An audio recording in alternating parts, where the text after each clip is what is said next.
Olá, queridos irmãos, alegrai-vos sempre no Senhor, outra vez digo alegrai-vos. Filipenses 4:4. Que bom que podemos nos alegrar no Senhor. Jesus é a nossa alegria. Amados, depois deste vídeo, enviarei um outro com uma história contada por nossa filha Simone a respeito do perdão.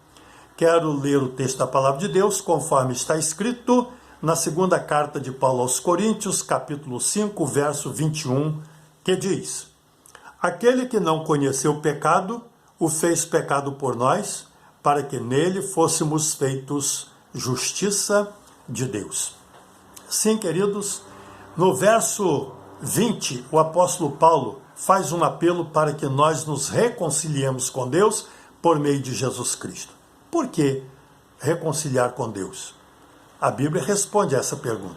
No capítulo 3 de Gênesis, a Bíblia descreve como entrou o pecado no mundo e as consequências que vieram com a entrada do pecado no mundo. Deus afastou o homem da sua presença. A Bíblia diz, conforme o apóstolo Paulo escreveu na sua carta aos Romanos, no capítulo 5, verso 10, nos tornamos inimigos de Deus. Éramos, como diz também o apóstolo Paulo, filhos da ira. Sim, amados, mais do que isso, o apóstolo Paulo fala sobre as consequências do pecado na vida do ser humano. Carta de Paulo aos Romanos, capítulo 5, verso 12. Assim como por um homem entrou o pecado no mundo e pelo pecado a morte, assim a morte passou a todos os homens, porque todos pecaram. Sim, fomos separados de Deus, tornamos-nos inimigos de Deus, éramos filhos da ira, veio sobre nós a morte física e também veio sobre nós a morte espiritual. Deus, olhando para essa triste condição nossa, de pecadores perdidos em nossos pecados, vendo que nós não tínhamos condições para voltarmos a ter comunhão com Ele pelos nossos próprios méritos, então Deus enviou Jesus Cristo para ser o nosso Salvador, para promover ou para realizar a nossa reconciliação com Ele. E como isso foi feito?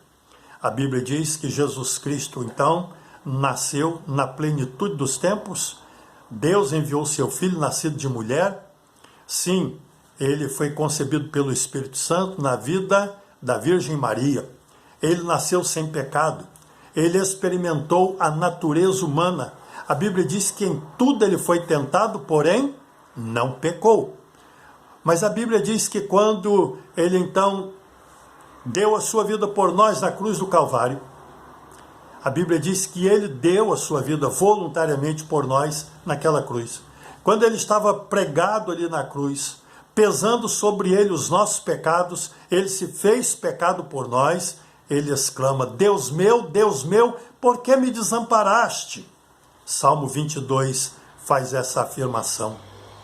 Sim, naquele momento, Deus desviou o olhar de Jesus, porque ele se fez pecado e Deus não se comunica com o pecado.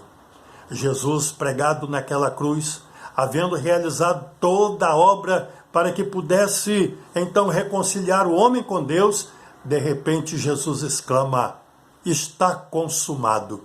E tendo dito isto, expirou.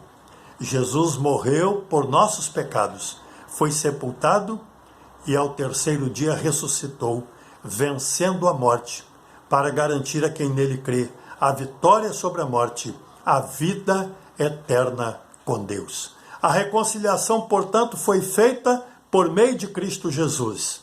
E o apelo do apóstolo Paulo continua para quem ainda não experimentou o poder salvador de Cristo Jesus. Reconciliai-vos com Deus. Este é o apelo que deixamos para aqueles que ainda não tiveram a bênção de ter a sua vida reconciliada com Deus. Que Deus nos abençoe. Oremos. Obrigado, Deus, porque Jesus Cristo veio realizar esta grande obra. E assim, ó Deus, fomos feitos justiça do Senhor. Por isso o apóstolo Paulo diz que sendo, pois, justificados pela fé, temos paz com Deus. A paz entre nós foi estabelecida por meio de Cristo Jesus. Louvado seja o teu nome, em nome de Jesus. Amém.